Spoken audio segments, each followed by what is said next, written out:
Hello students, refraction of light के अंदर हम आगे बढ़ते हैं।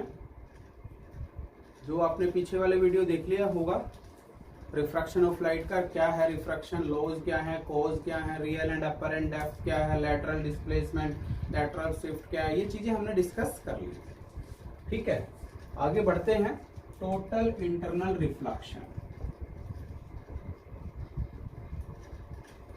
टोटल इंटरनल रिफ्लेक्शन, इसको बोलते हैं TIR।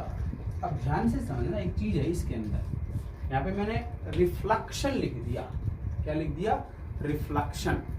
ठीक है, और रिफ्लेक्शन क्या होता है वो एक बार सुन लो कि रिफ्लेक्शन ये होता है, जैसे मान लो ये कोई प्लेन मिरर है। क्या है? Plane mirror. यहां से इंसिडेंट रे आई, इससे टकराई, टकरा करके उसी मीडियम में चली गई, टकरा करके उसी मीडियम में वापस चली गई। इसे एंगल ऑफ इंसिडेंस बोलते हैं, इसे एंगल ऑफ रिफ्लेक्शन बोलते हैं। और रिफ्लेक्शन का नियम है तो कि आई और आर दोनों बराबर हो, जबकि रिफ्रैक्शन के अंदर ऐसा नहीं होता। उसमें तो आई और आर एक ही केस में बराबर हो सकते हैं, जब आई 0 हो तो आर भी क्या होगा? 0। और रिफ्रैक्शन क्या पढ़ा था? जब रे ऑफ लाइट एक मीडियम से कहा जाए दूसरे मीडियम में, तो वो क्या हो गई थी? बैंड हो गई थी टुवर्ड्स द नॉर्मल। यदि रेयर से डेंसर में जाएगी तो, और डेंसर से रेयर में जाएगी तो अवे फ्रॉम द नॉर्मल। ये चीजें हमने डिस्कस करी। अब पढ़ ये रहे हैं, इसके अंदर ये इंक्लूड हो जाएगा एक सर्टेन कंडीशन के ऊपर, एक सर्टेन कंडीशन के ऊपर, और उसी को हम क्या कहेंगे? TIR कहेंगे, टोटल इंटरनल रिफ्लेक्शन कहेंगे। इंटरनल होगा तो इसी के अंदर वापस आएगा, उसी मीडियम में। ठीक है, तो डेंसर के डेंसर मीडियम में आ जाएगा तो इंटरनल हो गया। तो ये है TIR। अब होता क्या है इसके अंदर वो समझो कि मान लीजिए अपने पास ये है, ये डेंसर मीडियम ले लिया। ठीक है,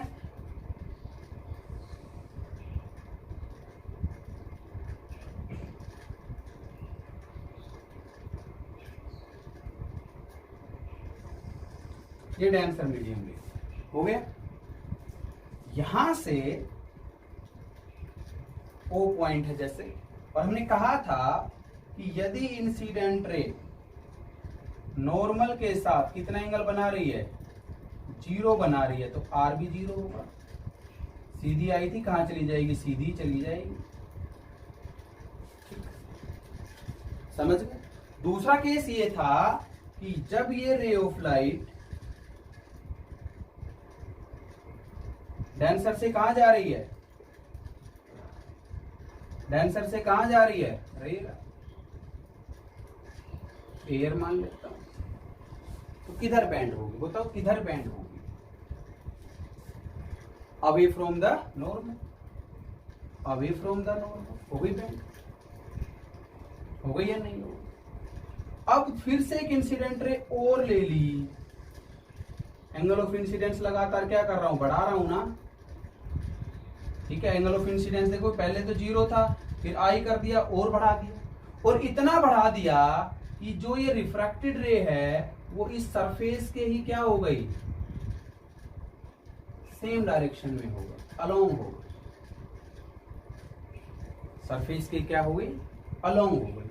मीन्स एंगल ऑफ रिफ्रैक्शन कितना हो गया? 90 डिग्री हो गया। क्या हो गया? 90 डिग्री हो गया। तो ये जो एंगल बना है ना, ये पूरा जो एंगल ऑफ इंसिडेंस है, इसे बोलते हैं क्रिटिकल एंगल। क्या बोलोगे? Critical angle. सी से अब यदि इंसिडेंट रे को मैंने क्रिटिकल एंगल से क्या कर दिया? ज्यादा कर दिया, तो क्या ये रे इधर रिफ्रैक्ट हो सकती है? नहीं।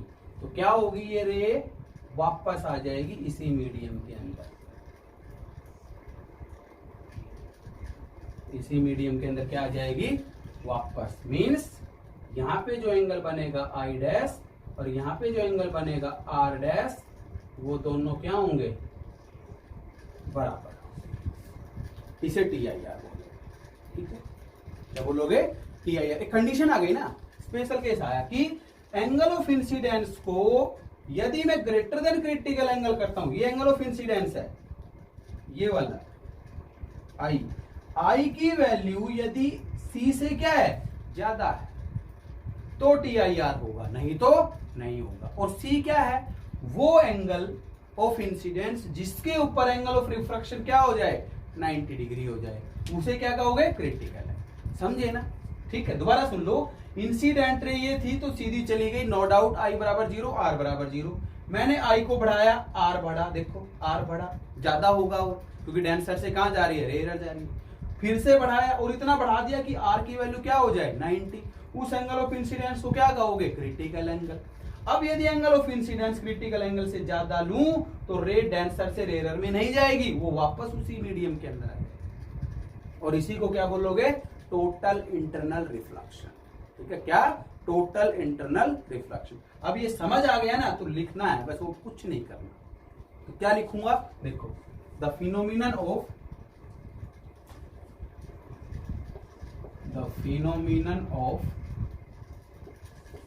bending of ray of light in same denser medium when the ray of light travels from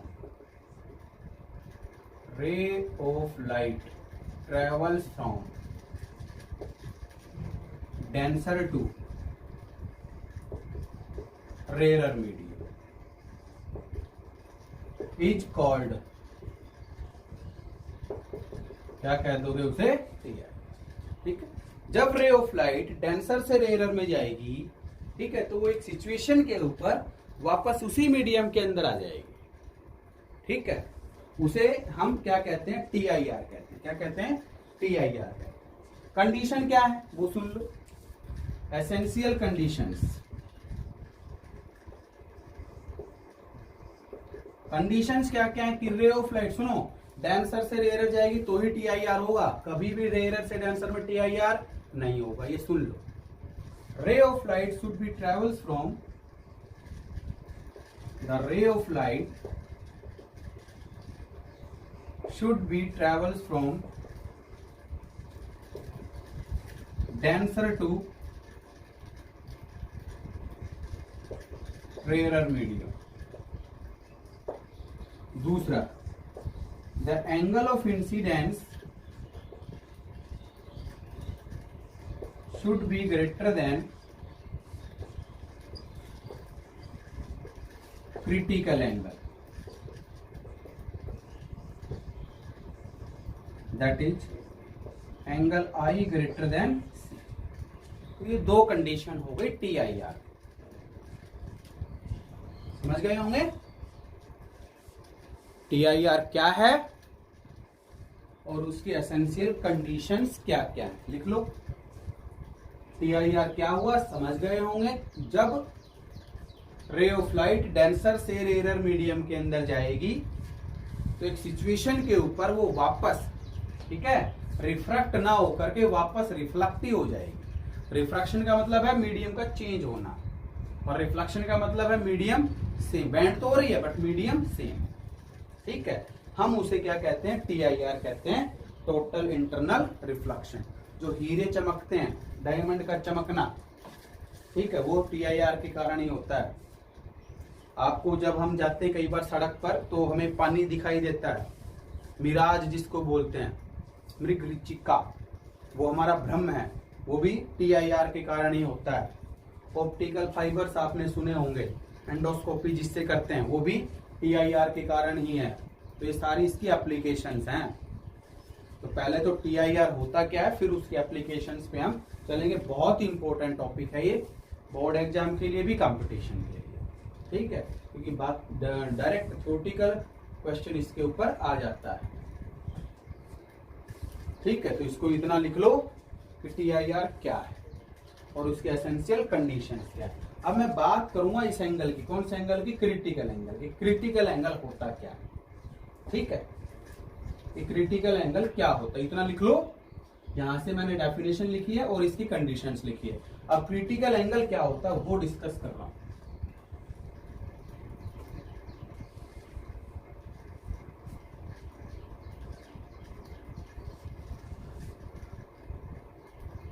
critical angle सुन लो अब।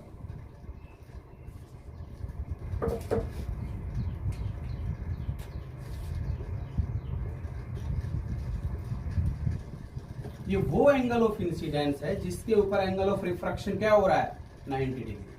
ठीक है, दैट एंगल ऑफ इंसिडेंस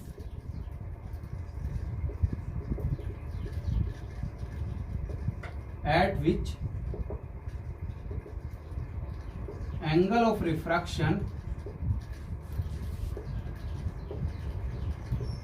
ये एंगल ऑफ रिफ्रैक्शन है, ध्यान रहे, आर एंगल ऑफ रिफ्रैक्शन ना कि रिफ्लेक्शन, बिकम्स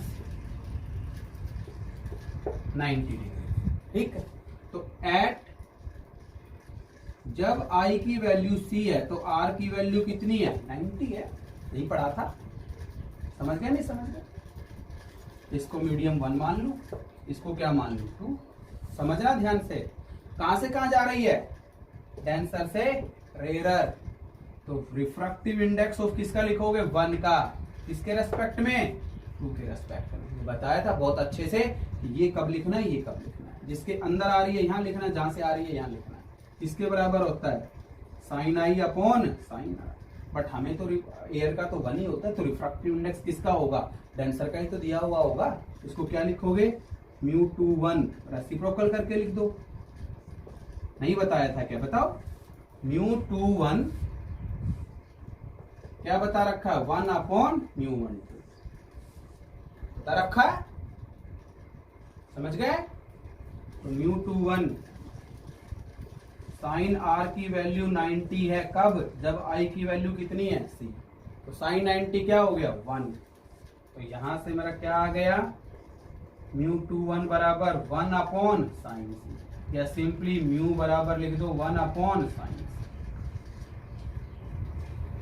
इसका रिफ्रैक्टिव इंडेक्स म्यू है, इसका 1 है। तो μ21 क्या होता है, μ2 डिवाइडेड बाई μ1, म्यू बाई 1। तो सिंपली म्यू भी लिख लेते हैं कई बार, ऐसी कोई खास बात है नहीं। ठीक, तो ये रिलेशन आ गया रिफ्रैक्टिव इंडेक्स और क्रिटिकल एंगल के बीच में।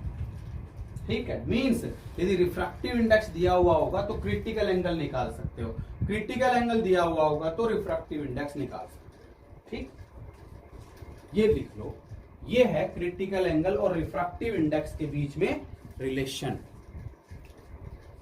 यह relation between critical angle and refractive index.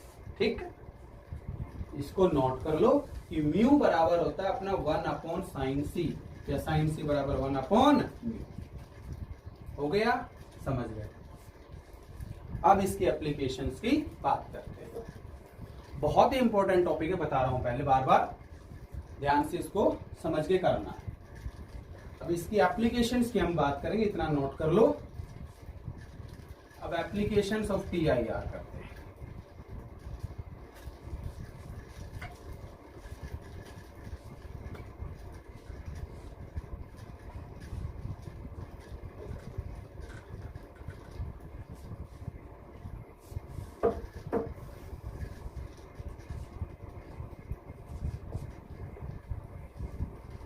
Applications of TIR.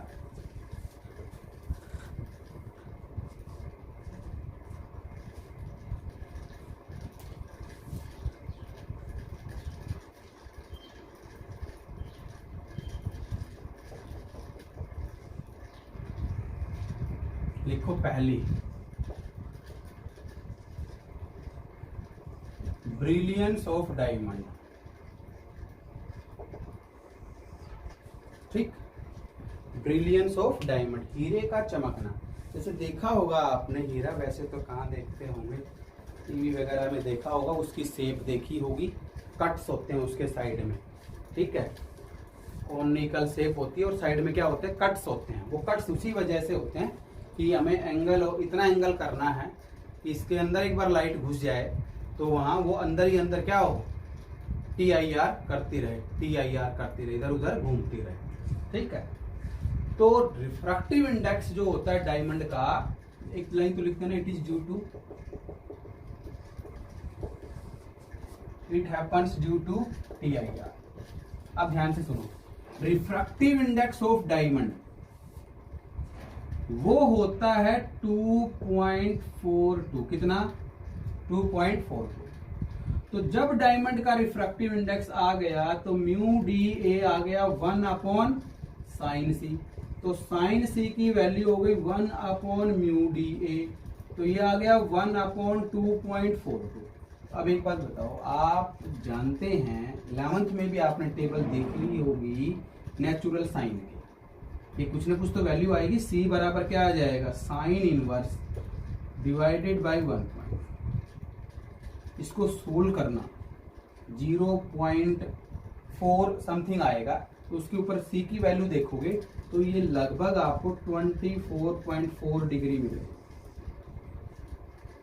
ठीक है, ये नेचुरल साइन। जैसे लॉगरिथम टेबल देखोगे ना आप, लॉगरिथम, उसके बाद एंटी लॉगरिथम, उसके बाद नेचुरल साइन, उसके बाद नेचुरल कोसाइन और उसके बाद नेचुरल टेंजेंट्स। ये टेबल आपको बुक के अंदर पीछे पीछे मिल जाएगी सेकंड पार्ट में, या जो लॉगरिथम वाले टेबल है उसके अंदर लास्ट में मिलेगी। समझ आया ये कैसे लिखा? तो इसका क्रिटिकल एंगल क्या हो गया? 24.4। ठीक, तो इसमें लिखना diamond cut suitably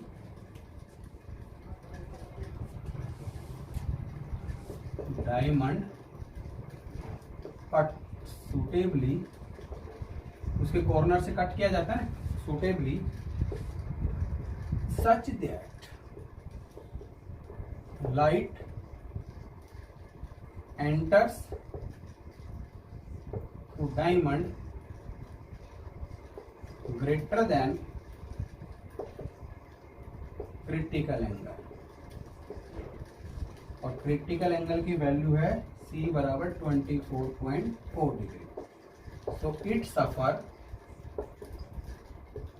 multiple TIR and hence it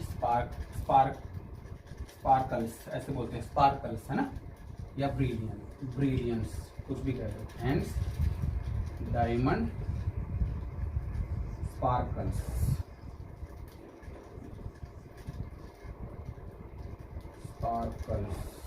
देख लेना एक बार स्पेलिंग क्या है। स्पार्कल्स मीन चमकना, जो स्पार्कल पेन नहीं आती इस तरह चमकना। ठीक है, तो डायमंड क्या होगा? चमकेगा। तो ये अपनी क्या हुई? इसकी पहली एप्लीकेशन। ठीक है,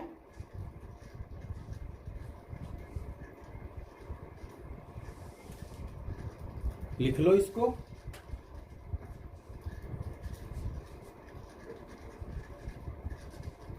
इसको लिख लो, बेहद ही इंपॉर्टेंट एप्लीकेशन है। जैसे TIR पूछा जाता है तो एसेंशियल कंडीशन पूछ लेगा, क्रिटिकल एंगल पूछ लेगा, या इसकी कोई भी एक एप्लीकेशन पूछ लेगा। ठीक है, 4 इसकी एप्लीकेशन है, तो पहली मैंने ये डिस्कस कर दी है। दूसरी एप्लीकेशन की बात करते हैं।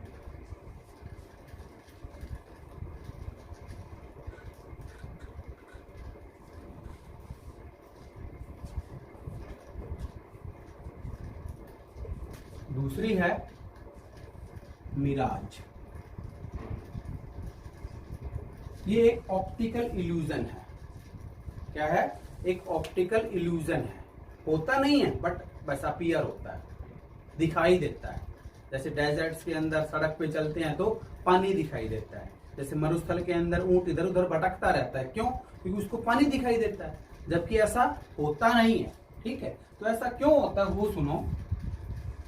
जैसे ये ग्राउंड सरफेस है, हो गया, और ये यहां पे मान लो कोई भी पेड़ है,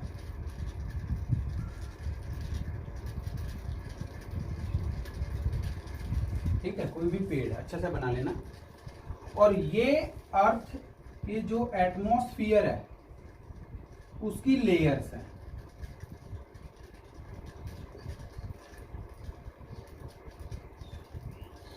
क्या है? उसकी लेयर्स।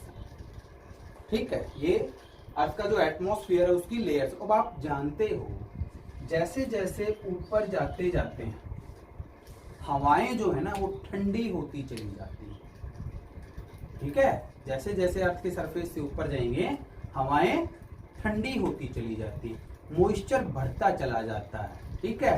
तो यहाँ पे जो रिफ्रैक्टिव इंडेक्स है गोज ऑन इंक्रीजिंग, जैसे जैसे ऊपर जाओगे रिफ्रैक्टिव इंडेक्स क्या होगा, बढ़ेगा। अब इसका ज्यादा, इसका और कम, इसका और कम, इसका और कम, और जैसे जैसे आपके पास आओगे ड्राई एयर हो जाएगी, 1 ही हो जाएगा, ठीक है। तो थोड़ा सा चेंज आता है, ठीक है। तो ये डेंसर, ये इससे कम डेंसर, इससे कम डेंसर, इससे कम डेंसर, मीन्स रेयर होती चली जाती है। तो यहां से रे ऑफ लाइट आई, मान लो ये किधर बैंड होगी बताओ, अवे फ्रॉम द नॉर्मल। ये किधर बैंड होगी, और अवे फ्रॉम द नॉर्मल। ये किधर बैंड होगी, और अवे फ्रॉम द नॉर्मल। हो गई या नहीं हो गई। और एक पर्टिकुलर लेयर ऐसी आएगी कि वो वापस उसी मीडियम के अंदर चली जाएगी, TIR शो कर गई, क्या शो कर गई, TIR। और इसको पीछे बढ़ाएंगे तो ये इन्वर्टेड इमेज ऑफ ट्री बनाएगी,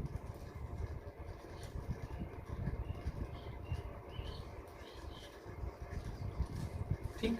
और यही इन्वर्टेड इमेज ऑफ ट्री हमें क्या कैसा दिखाई देता है, पॉन्ड ऑफ वाटर, ठीक है, पानी का तालाब दिखाई देता है, जबकि होता नहीं। जैसे आपने सुना, तभी तो इसको मृग तृष्णा बोलते हैं, मृग ऋचिका क्या बोलते हैं वो मुझे पता नहीं है, एक बार देख लेना क्या है।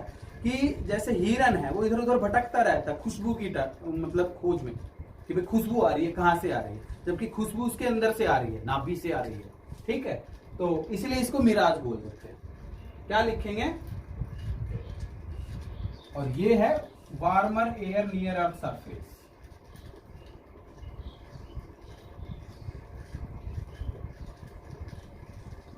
हवाएं गरम गरम है, और जैसे जैसे ऊपर जाएंगे ठंडी होती चली जाएगी। तो क्या लिखोगे, it is an optical illusion which occurs in deserts in hot summer days,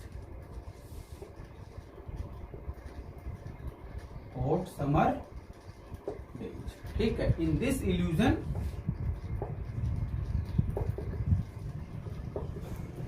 the inverted image of tree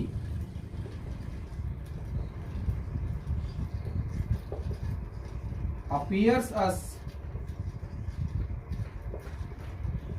as a pond of water, क्या ये आपने इस इल्यूजन के अंदर जो इन्वर्टेड इमेज ऑफ ट्री है वो हमें पॉन्ड ऑफ वाटर की तरह अपीयर होती है, ठीक है। समझ गए, नहीं समझ गए। एक लाइन और लिखना चाहो तो लिख देना, when ray of light travels from denser to rarer it bends away from the normal at particular stage, at one stage it suffer TIR, ठीक है। and at that particular case inverted image of tree is formed। ये tree है, ये inverted image of tree, ठीक है। तो एक line और लिखना चाहो तो लिख देना, when ray of light travels from denser to rarer it bends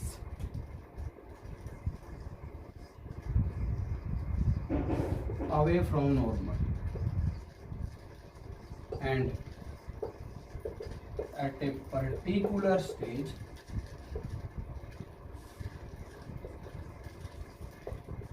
ये पर्टिकुलर लेयर पे लिख दो, it suffer TIR and inverted image of tree is formed। Image of tree is formed which appears as a pond of water। समझ गए, लिख दो, ये मिराज है। मोटी मोटी बातें याद रख लेना कि क्या है। तो सेकंड एप्लीकेशन TIR की हुई।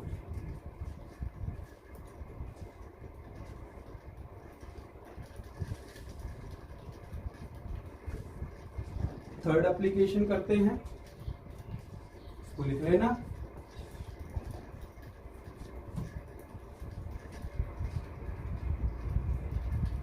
थर्ड एप्लीकेशन की बात करते हैं।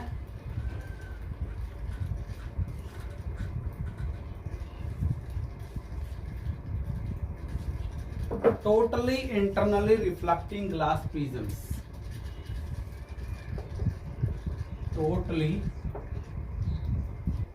इंटरनली रिफ्लेक्टिंग है, ध्यान रखना, रिफ्लेक्टिंग ग्लास प्रिज्म्स। समझना इसको। मान लो मैंने यहां पे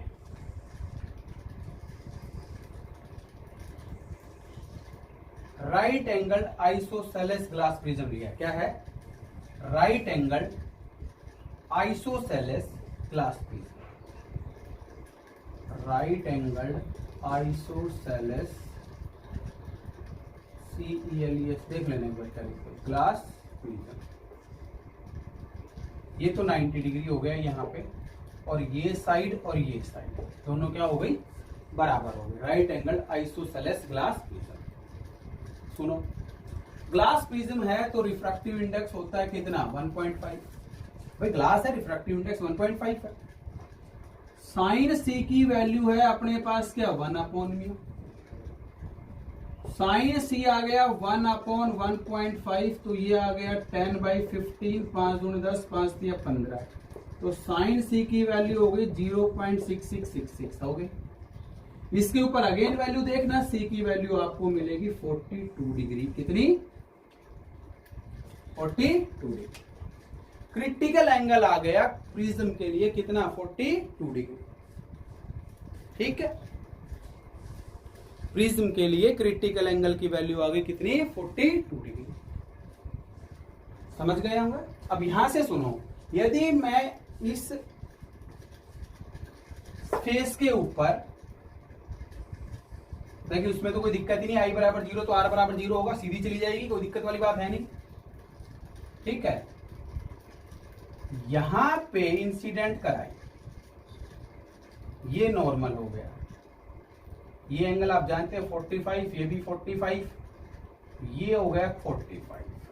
अब एक बात बताओ, 45 42 से क्या है? ज्यादा है, तो क्रिटिकल एंगल से एंगल ऑफ इंसिडेंस क्या हो गया? ज्यादा हो गया।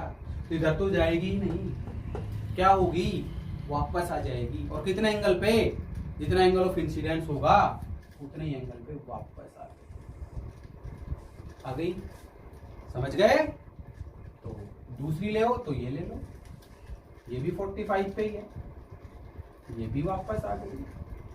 ये P मान लो, ये Q मान लो, ये P है, P इमेज ऑब्जेक्ट है, ये इधर आया तो P डैश, ये वाली है Q डैश, तो ये इमेज हो गई।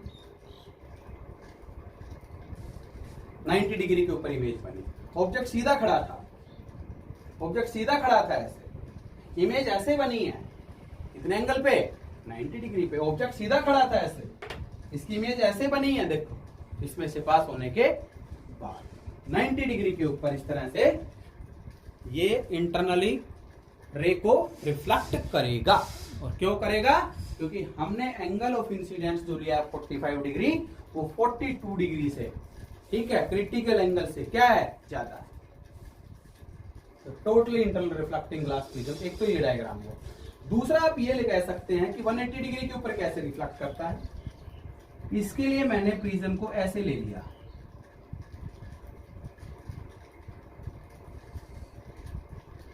जैसे मान लो ऐसे रखा,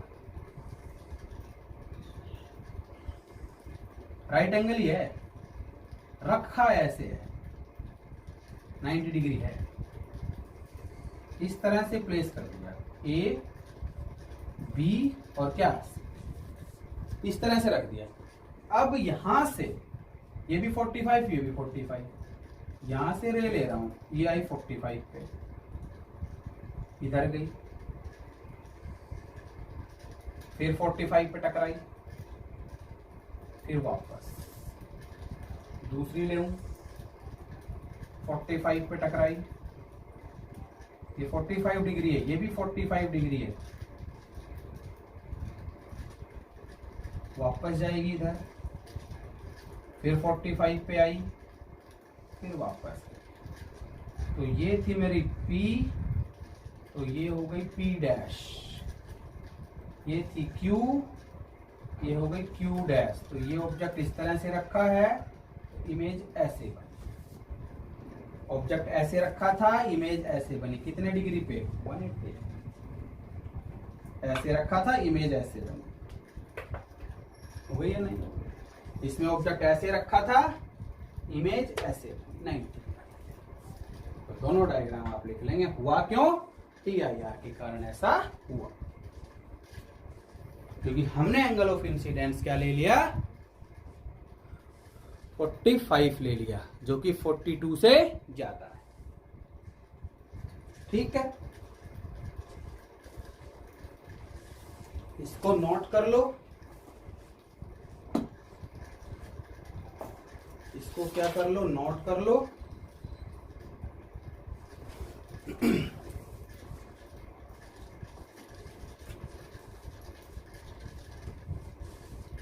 और लास्ट चीज है optical fibres. Optical fibres number 4, और ये बेहद इंपॉर्टेंट एप्लीकेशन है, बहुत बार पूछी जाती है।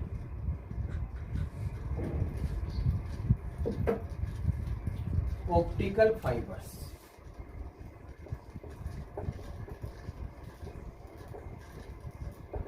फाइबर्स आपने सुने होंगे, जैसे फाइबर्स के क्या क्या मतलब, जो ट्रांसमिटिंग वायर्स हैं वो भी बनाई जाती हैं फाइबर्स से। और जो एंडोस्कोपी करते हैं, लाइट पाइप, जैसे एंडोस्कोपी हम पेट की बीमारियां पता करने के लिए, ठीक है, बायो वाले स्टूडेंट जानते होंगे, बाकी मैथ्स है वो भी समझ लो कि एंडोस्कोपी करते हैं, पेट के अंदर की पिक्चर, एक बल्ब होता है इस तरह से, ठीक है, उसको मुंह के थ्रू अंदर डाल दिया जाता है पेट में, और उस तरह से पेट की पिक्चर्स ले लेता है। तो एंडोस्कोपी के लिए लाइट पाइप जो है वो फाइबर का ही बना हुआ होता है, तो हम ऑप्टिकल फाइबर को वहां यूज करते हैं। होता क्या है, जैसे बहुत ही पतले पतले रेशे होते हैं ग्लास के,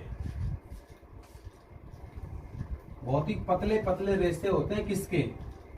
ग्लास के, इस तरह से बहुत ही पतले पतले रेशे हैं, ठीक है, बंडल ऑफ जो रेशे हैं उनको हम क्या कहते हैं? फाइबर कहते हैं। उसके ऊपर जैसे इसका रिफ्रैक्टिव इंडेक्स तो कितना हो गया? 1.5 हो गया, ग्लास है तो 1.5 है। इसके ऊपर दूसरी लेयर चढ़ा दी एक, ये क्या चढ़ा दी? एक लेयर चढ़ा दी, परत।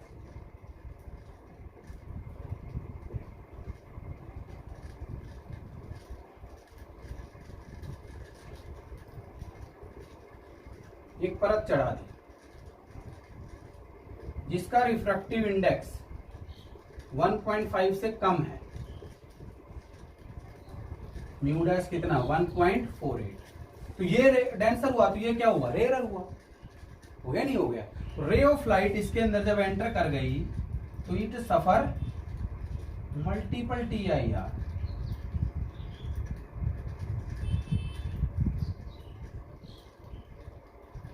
और जब ये इमर्जेंट रे बाहर निकलेगी तो फाइबर बैंड हो जाएगा,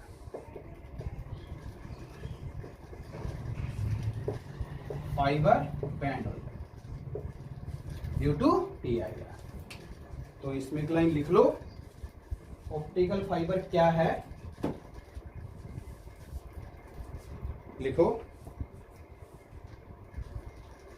optical fibre is a optical fiber is a bundle of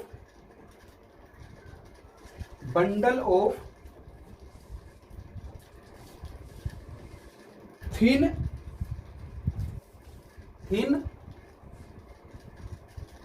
layers of glass,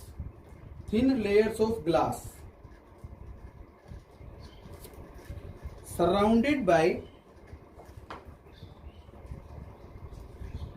another coated surface,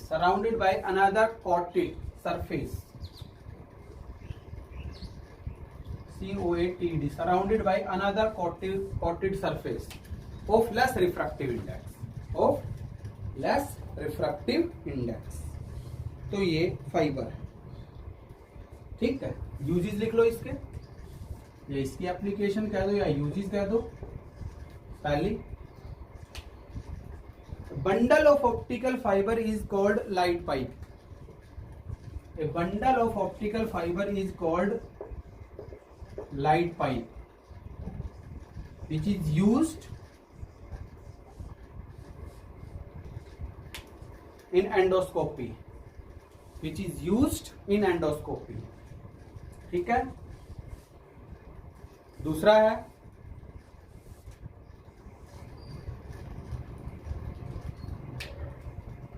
optical fibers are used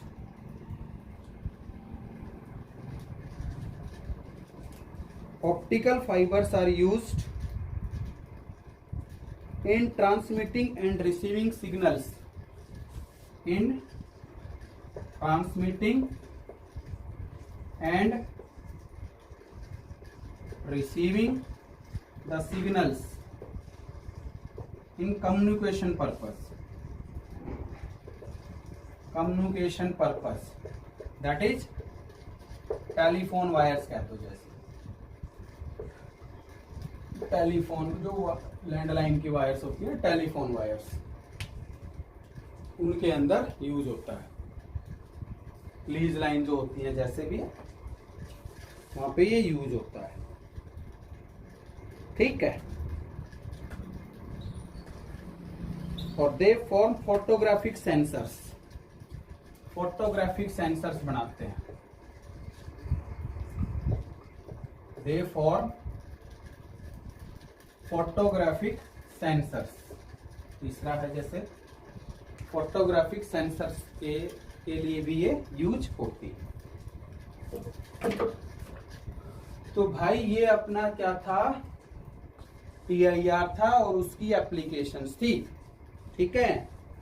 I hope आप समझे होंगे अच्छे से। बेहद ही इंपॉर्टेंट टॉपिक है, चारों इसकी एप्लीकेशंस है वो भी हमें ध्यान रखनी है, किस तरह से कहाँ कहाँ यूज इनका है। तो कंप्लीट जो ये वीडियो थी वो TIR के ऊपर है। TIR क्या है, उसके एसेंशियल कंडीशंस क्या क्या हैं, ठीक है ना। और क्रिटिकल एंगल क्या है वो मैंने डिस्कस कर दिया। क्रिटिकल एंगल दे रखा हो तो रिफ्रैक्टिव इंडेक्स निकाल सकते हैं, और रिफ्रैक्टिव इंडेक्स दे रखा हो तो क्रिटिकल एंगल निकाल सकते हैं। और इसकी एप्लीकेशंस बता दी चारों, कि प्रिज्म वाली है, मिराज है, डायमंड का ब्रिलियंस है और ऑप्टिकल फाइबर है। तो चार एप्लीकेशंस में से एक एप्लीकेशन तो 100% आती ही आती है। 2 नंबर में या 3 नंबर में बोर्ड एग्जाम में आ जाता है। कंपटीशन में वैसे पूछ लिया जाता है कि भाई ब्रिलियंस ऑफ डायमंड किसके कारण होता है, ठीक है। तो इस तरह से क्वेश्चंस आ जाते हैं। आप पढ़ेंगे पीछे एनसीईआरटी के क्वेश्चंस हैं, ठीक है, न्यूमेरिकल्स हैं, तो ये आप डिस्कस करेंगे, उसके ऊपर समझेंगे इस चीज को, ठीक है ना। Okay, thank you.